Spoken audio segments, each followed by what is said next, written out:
you strongly believe in. So, for example, my name is Whitney Gurman. I'm a family engagement professional, and for me, I care a lot about emotional safety. It matters to me that learners can feel confident to be their authentic self and actively contribute to the learning of the group.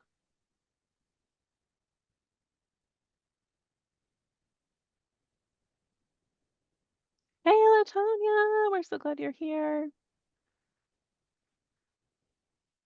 We I have some see some people Head in. Start folks in the chat. Head Start is near and dear to my heart.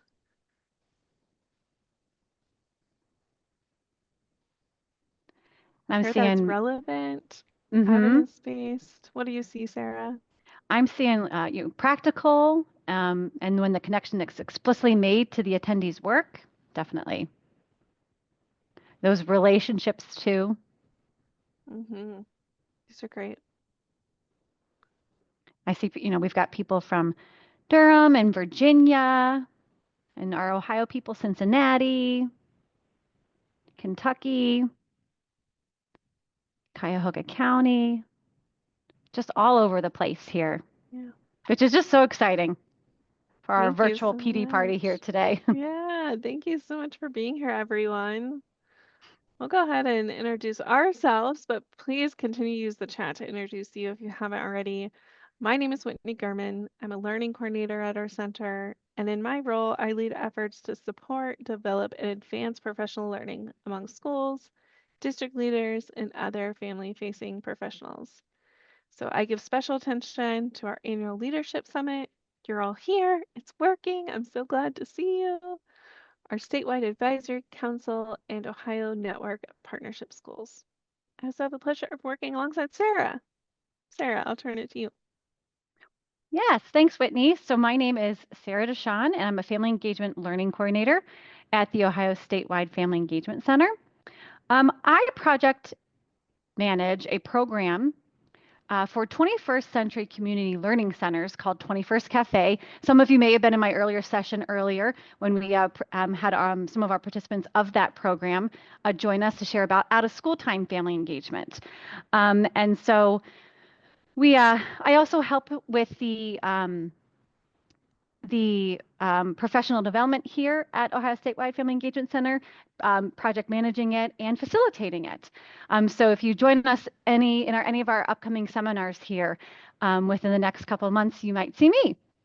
And so before working at the Ohio Statewide Family Engagement Center, I was an elementary teacher, primarily first and third grades, with 1 year as a K-6 STEM teacher. And let me tell you, that was a party for Mhm. sure. So for me, I value professional development that is active and that I can walk away from with practical things to use right away. I remember as a teacher, sometimes going to some of those meetings, I sat there and was like, well, what can I do? What can I do with this information? What can I do now? So I really value being able to go and walk away and say, okay, I'm going to do this tomorrow in my classroom, or I'm going to do this, next week, with a coworker or in a document. So hopefully you can say something like that here at the end of our session. Thanks so much, Sarah. So let's take a moment and shift our attention now to adult learning principles. This might be a term that's new to you. We're going to anchor ourselves in adult learning today, but before we do, let's take a quick poll on which adult learning principle you are least familiar with. So the key here is not to be an expert, but just to admit what we don't know. The Yep. So I'm going to categories you'll see on the poll are going to be emotions, history, self-directed, problem-centered, knowing why, and internalized learning. Are you seeing the poll now? Oh, yeah, good, perfect. Some people are putting in their answers.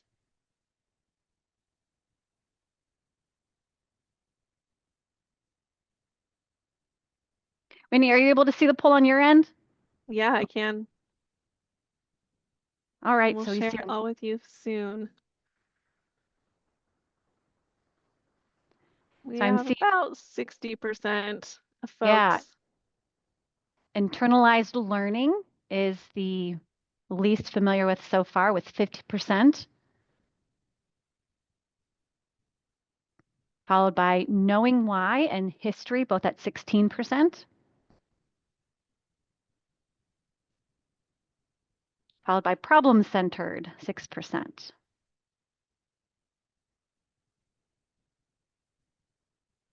Okay, So we'll the give it a adult few learning more. principle, if you just joined us, we are doing a quick poll here. What adult learning principle are you least familiar with? Give it a few more seconds before we close that poll. And we'll do 10, 9, 8, 7, 6, 5, 4, 3, 2, 1. Okay, we can end the poll and then let's share it out. Are you seeing the, Internalized learning. yep, That's the win. 54%? That's a lot of us. So let's spend some time digging deeper into these principles. And what we're going to show you next is a QR code. If you haven't figured out, our center loves QR codes, but we'll also put the link in the chat. You can scan this code or use the link and learn more about the adult principle that you identified being least familiar with. So as you go to that website, Just here you popped it in are, the chat for you all. you can become familiar with what those are. And we'll take about a minute to do this. So Whitney, I'm going into the document with the code or the QR code or the link, and then reading about the adult principle that I felt least familiar with. Yep. Okay, great.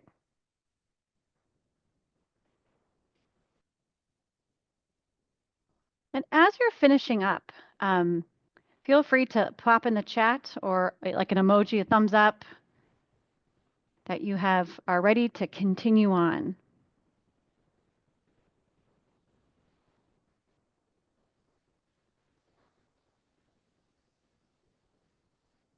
Great. I hope those will be helpful to you. That is definitely a resource our center uses and grounds our PD on. We can go ahead and advance to the next slide, where we're going to take some time in breakout rooms and discuss our experiences with adult learning principles using a protocol called Say Something. So it's very simple. You say something about you read.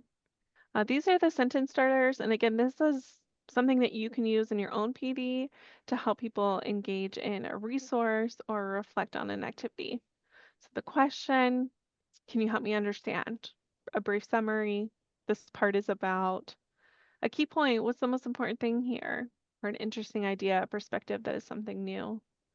Connection is the one I love, sharing from each other's experience, and wondering might be where we're left kind of nervous to say or try. So we'll have 5 minutes in this breakout room. We'll post those directions for you in the chat. And when we return, be ready to share out some new learning or shift in thinking about the adult learning principles. And so the breakout rooms today, I'm going to open in just a few minutes. They are choose your own adventure. So you want to choose the one that you're least familiar with so that you are able to discuss with people and learn from each other if you'd like. And if you have if you have a problem getting to a specific room, you can feel free to unmute yourself and we can help you get there. Or if you want to put it in the chat too, where you would like to go. Each room is labeled with the adult learning principle that was from the poll. Let me rename those just really quick. Sarah, I see they're just still generic names. They may not be. Let me see if I'm going to open them here because I see them on my perfect. side. Okay. Teamwork. I know sometimes Zoom can be a little tricky with the breakout rooms. So I have opened all the breakout rooms. So if you would like to head over to one of those rooms that you want to talk a little bit more about, share your experiences with, and if you would like us to help you get there, please let us know in the chat or you can unmute yourself. And if you're unsure, I see right now emotions and history both have just one person. So if you'd like to join that person, if you are open to discussing any or all adult learning principles. Okay, it looks like we're all back. I hope that you had some lovely conversations. I was really surprised to see so many people choose internalized learning. So if we can answer any questions on that as we go along, please do let us know. But in the chat now, post your reflections to your adult learning principle discussion by answering these two statements. I used to think, now I think. What we want to hear from you is what you learned in those breakout rooms.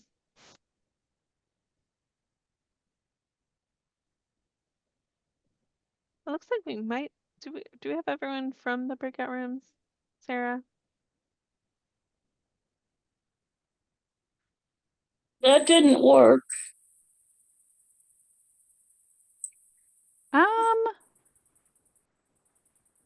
I think so. Well, it didn't. Um, there was just one other person, and then I was in. There were a whole bunch of people, but it was just at the end, so I didn't get the conversation. Oh, okay. I see. Yeah. And Cherie said it, internalized learning did not get the opportunity to do the activity. Yeah. Well, sorry about that. Oh, and missed the instructions too. Well, does anybody, I mean, I think maybe, Whitney, do you think we have a couple of minutes if you want to just put into the chat? In regards to internalized learning, we can go back to the last slide. After you read that little brief paragraph about internalized learning, does anybody want to put into the chat either a question or a brief summary or a key point or an interesting idea or connection or a wondering that they had?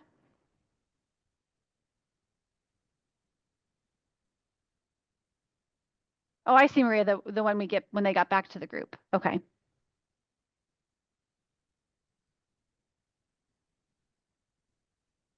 Well, in the chat, if you would like to put any of your thoughts of what you've read so far about the adult learning principles, feel free to post in the chat.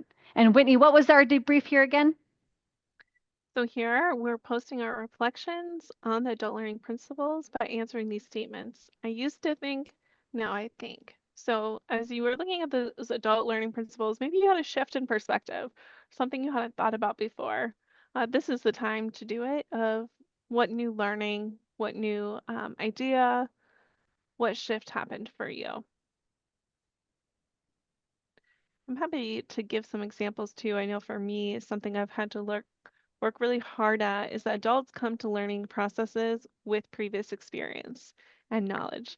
And so obviously I know that I've known that, but the shift for me is really making that into my PD with the activities I plan, is really trusting that adults come with those previous experiences and being really explicit about that.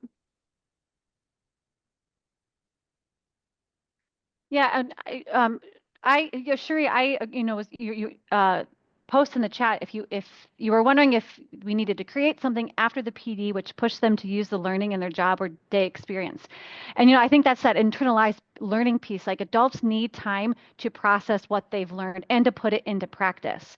And I think as I've been working with our out of school time programs here in Ohio, I think that was one thing that they've requested a lot more of, is like a chance to really internalize that learning, internalize the learning that they're getting in our workshops about family engagement and like communication, and having practice and like doing some role playing on how they might respond to a certain situation with a family, or how to respond to a coworker that has some who has some maybe negative thoughts about a family in particular, or negative ideas about family engagement. So like getting that opportunity to practice and internalize what is happening. Anika says learning works best when the learning opportunities are ongoing and embedded in the work you're involved in. Right. Mm-hmm. Oh, Lydia, I like that. That's a great idea here, though. What I want to do idea, and the what resources I need to do that, and when will I achieve that? I can see that as a simple, yeah, triple T chart there.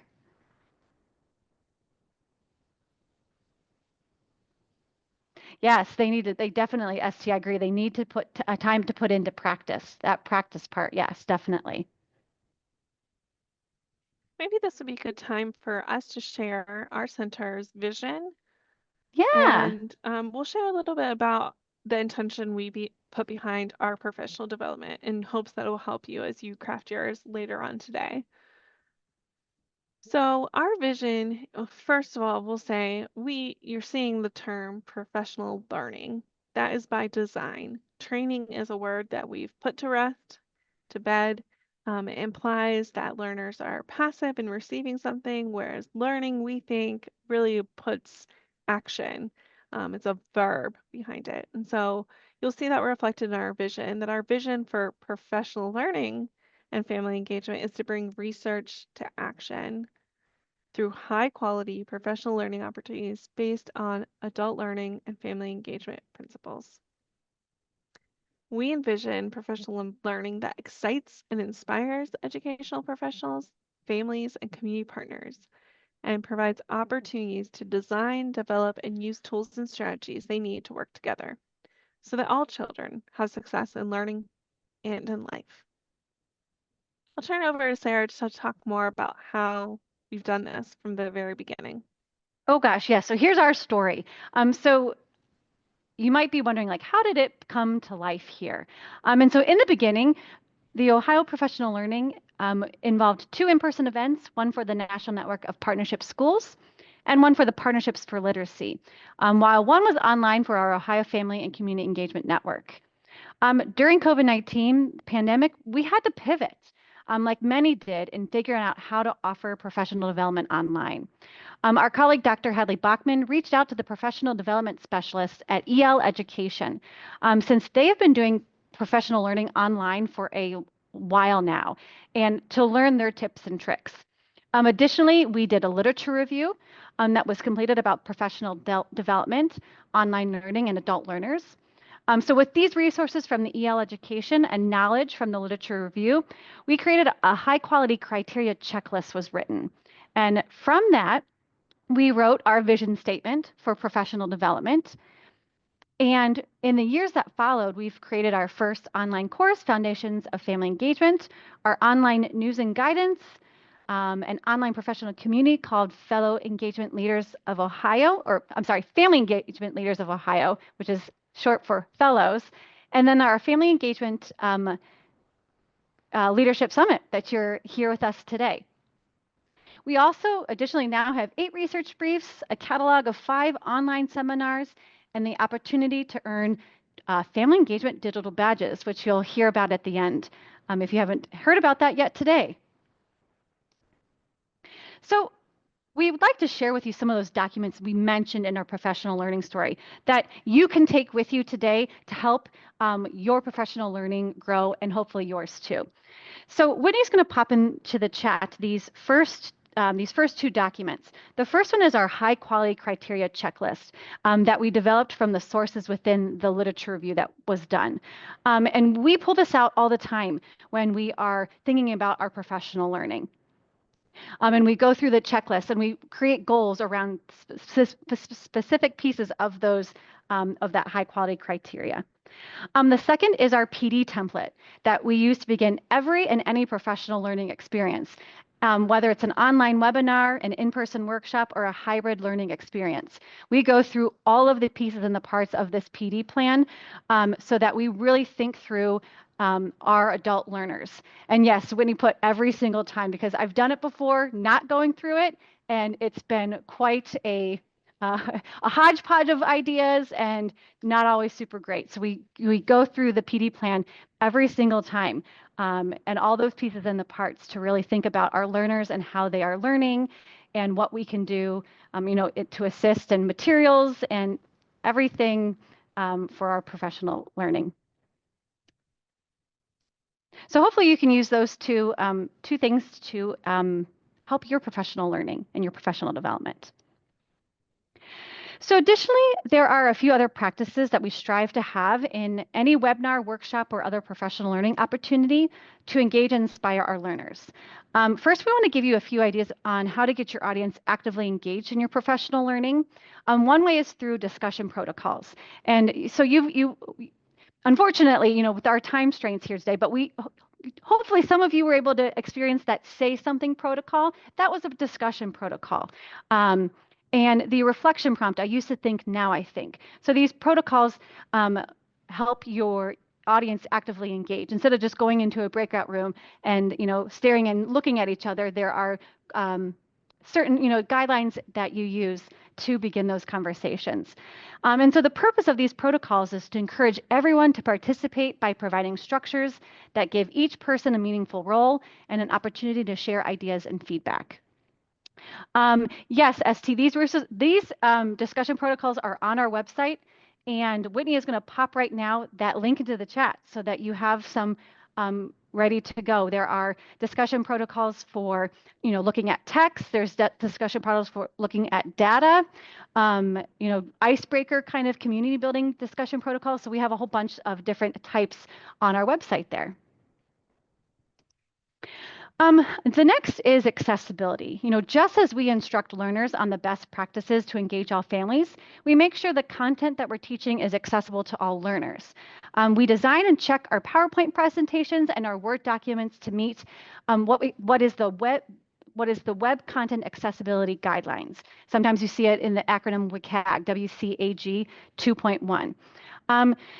The purpose of accessibility is to plan and anticipate needs to prevent barriers from the onset. Dr. Novak talked about those barriers. And so one of these is, like that in the technology barriers.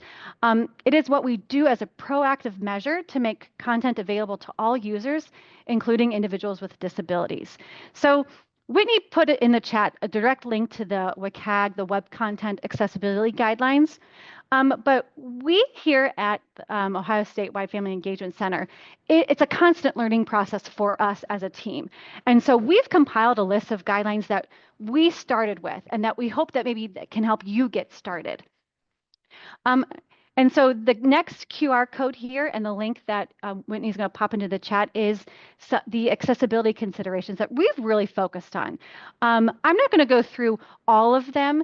The document does that really well and gives you some tools to use, but you want to think about color contrast, alt text, which is like providing text descriptions for those visual images on your screen that provide meaning.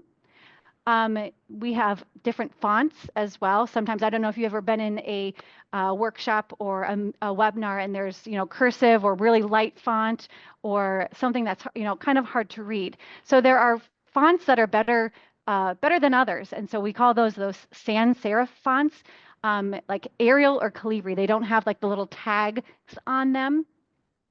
And we try not to use that, the bold and capitalization and colors for meaning. And so additionally, we want to try to minimize those animations and transitions and limit text on slides. And we've been trying to hold to this 6 words by 7 lines kind of rule. And so sometimes that's hard to do. So like I was just in a meeting yesterday with somebody and he was like, well, let's just put more slides in. Like, let's break up all this text and just put them on more slides. So finally, we like to give our learners opportunities to respond by asking improved questions and response gathering techniques. This link will give you some ideas for active question and response techniques. The purpose of these is to improve questioning and response gathering techniques to grab learners' attention and inspire participation. So I know that you have probably many ideas and experiences for active participation that you've gathered over the years, or you've participated before in meetings and leading sessions, or even being in classes yourself. So in the chat now, post some of what you've experienced before, whether it's things that you've done through with active participation, whether in person or online. What have you experienced? Yeah, Emily put asking open-ended questions in groups.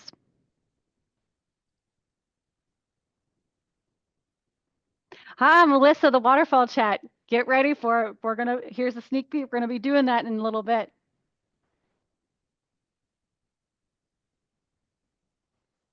Give planning of wait time, allowing to respond verbally. Oh yeah, place Post-it notes and Menti using some of those tools, those technology tools. ST asking for the experience, yeah, honoring the history, like their experiences and where they come from. Latonia using jigsaws. Wendy, are you seeing any of that? Yeah, I was just gonna say I really like the comment about protecting quiet time for internal processors, especially in a day like this where we've had back to back to back. Some of us are more introverted and kind of need that space to let me hear what you're saying, let me process it, and not get too stimulated by the flood of information on our screen. Thank you for sharing that one. Yeah, and I see note catchers and check for understanding. Having those close, like building those close relationships so that you can facilitate the cooperative learning. I love that suggestion too, Alice, of just like noticing. I notice a lot of us smiling. I notice sometimes well, our center does a lot of this like spotlight and cameras off, but seeing people in the room can kind of build that connection. And you might decide if you're presenting virtually what works best for you. And if you're in person, how does that change things? I presented in person recently and noticed like the font size needed to be a lot larger. And then when we're calling by people with names, making sure we have name tags. So Yeah. Thank you yeah, everyone for sharing you're all right. those great ideas. Yes, no, thank you, Whitney, for your experiences. So now we've started to think about how we can adapt and change and grow our professional learning with some high quality criteria anchored in those adult learning principles, and that we use tools and strategies for engagement and participation in hopes to implement effective professional learning for family engagement. So let's envision what it would be like to really dedicate ourselves to developing this professional learning. We're going to create vision statements for our family engagement work. You might already have a vision statement that your organization or school uses, so you can have that available to revise. If you don't have one, we're going to do this for you here today. A vision statement anchors our work and our core values and guides our actions toward our goals. Vision statements are aspirational, they are lofty, they are what we hope to achieve by setting goals and taking steps to reach them. Vision statements describe our ideal situations or our ideal professional learning, in this case for family engagement. So our learning target here is to create a vision statement for professional development in family engagement. So we're going to ground our vision in our core values. According to Elena Aguilar, core values are those deeply held and enduring beliefs that guide our actions and that can be traced back to our families or traditions. Our values orient, drive, and anchor us. When we act according to our beliefs, we experience the feelings of integrity. When our actions are not aligned with our values, it doesn't feel good. Your values can be a source of strength when you are aware of them. So we're going to go through an exercise based on one found in Elena Aguilar's book, The Art of Coaching. It's a great book. I highly recommend it. We will work to identify our individual core values first about partnering with families and professional learning in order to draft a vision for this professional learning in our work. So if you're ready for this, grab a piece of paper or open a Word document or a Google document and number your page 1 through 10. And Whitney's going to put those steps in the chat because we will move a little bit quickly. Our goal is to have a rough draft of our professional learning vision here by the end. So grab a piece of paper or open a Word document or a Google document and number 1 through 10.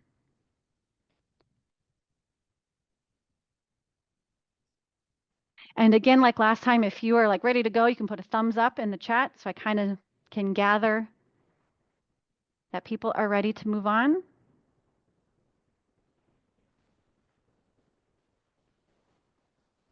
All right, thank you. Thank you. Thank you, everyone.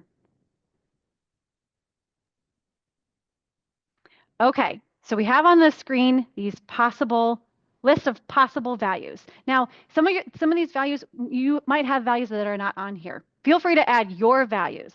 But we want to think about jot down the top 10 values that are most important to you in your professional development and learning for family engagement.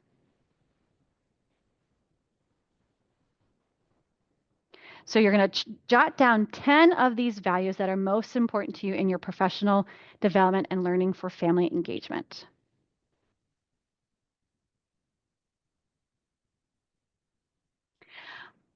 For those of you who maybe are with the screen, there's a lot of text. We're going to go ahead and just read them. We're going to read them kind of quickly so that you can jot them down. We have acceptance, achievement, adventure, affection, altruism, ambition, appreciation, authenticity, authority, autonomy, balance, belonging, caring, celebration, challenge, choice, collaboration, and commitment. Community, communication, compassion, connection, contribution, cooperation, creativity, democracy, effectiveness, efficiency, equality, equity, excellence, excitement, expertise, fame, fairness, family. And our third column is flexibility, focus, forgiveness, freedom, friendship, fun, goals, gratitude, growth, happiness, health, helping others, high expectations, honesty, hope, humility, humor, and imagination. Independence, influence, initiative, integrity, intuition, interdependence, joy, justice, kindness, knowledge, leadership, loyalty, making a difference, meaningful work, mindfulness, nature, nurturing, order. In the fifth column, passion, peace, perseverance, pleasure, positive attitude, pride, productivity, recognition, reflection, respect, responsibility, results, reputation, risk taking, self expression, self respect, service, and sharing.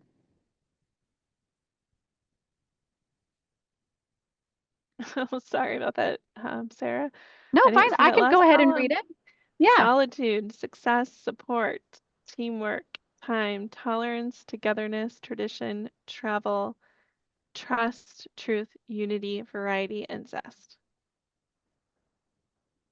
So if in the chat, if you want to put up a thumbs up that you have your list of 10 values, let me know.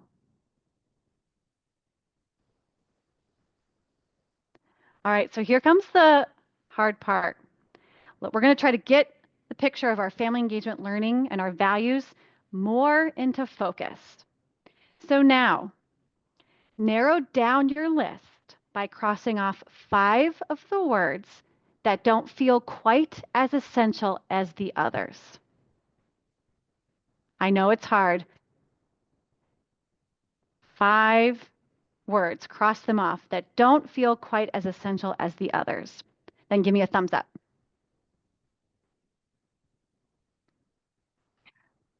I know, Demetrius, yes, it is very hard. It's very hard, yes. All right, I see some thumbs up going. So hopefully you've crossed off 5. Because now I'm going to ask you to eliminate 2 more. Eliminate 2 more off that list of 5. So you should be left with your top 3 core values. I know, I'm sorry.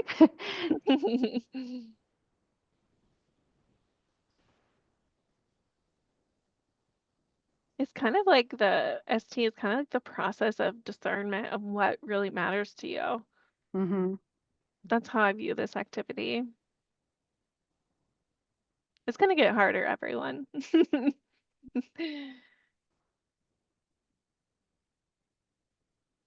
Yeah.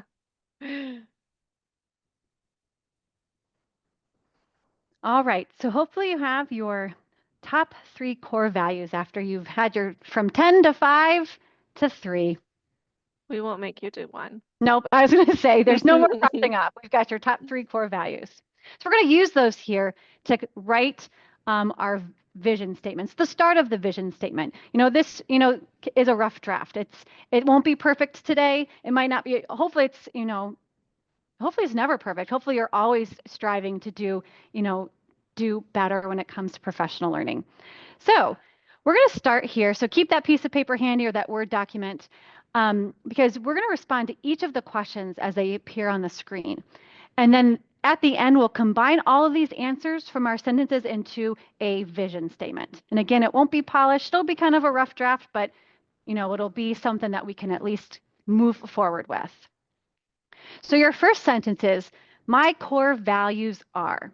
And so that might just be, I know, Cherie. Yes, I know. Feel free to write that first sentence, my core values are, and list your 3 core values. And I'm going to own up and recognize that I probably will go too fast. So Whitney, if you can put in each of those sentences. Yep. So they'll be in the chat for anybody who could probably even copy and paste from the chat too.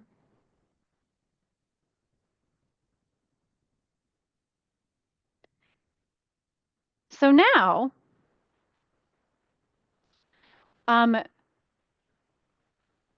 finish the sentence here. My definition of professional learning. And so can you think now back to some of the adult learning principles or some of the your takeaways?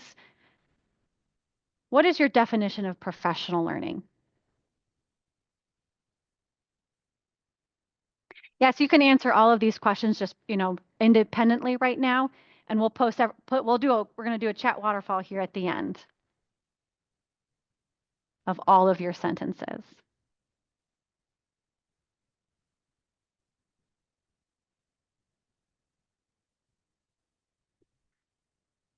All right, so now, and I know I apologize, I'm going kind of fast here. I want to make sure I honor your time today. Finish this sentence. I engage with families because.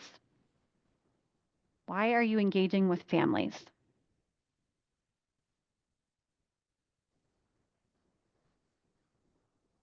All right, our next sentence here is, I know I'm effective in leading professional development.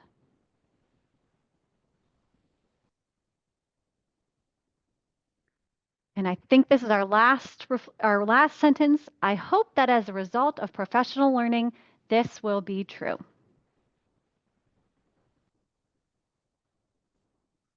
All right, so now from each of your individual answers, write one paragraph articulating your vision for professional learning in your role and context. You could just put all those sentences together. Do what works best for you, but don't share with us yet.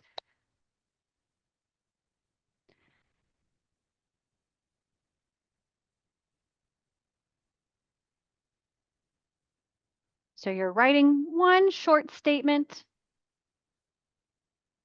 articulating your vision for professional learning in your role and context. You could simply just put all of those sentences together today. All right, so now we're going to share our vision statements in a chat waterfall. So what we'd like you to do is to type or copy and paste your professional learning vision into the chat. Okay, but don't hit enter yet. Just you can kind of have your hands covered over the keys, but don't hit enter quite yet. So copy and paste or type your vision statement for professional learning in the chat, but don't hit enter. While you do that, I'm going to kind of continue on with the directions here. So we're going to count down, kind of like how you do in a surprise party, and then you'll hit enter. We're going to count down from 3 and then you'll hit enter. And then the statements will just be falling in. And so you're going to reply directly to the person just below yours. And you do this by, in the chat, when you see their name and it's a blue link, you can click on their name in the chat and that will send them a direct private message. And you can share with them, just share with them what what is one thing that wows you about their vision statement?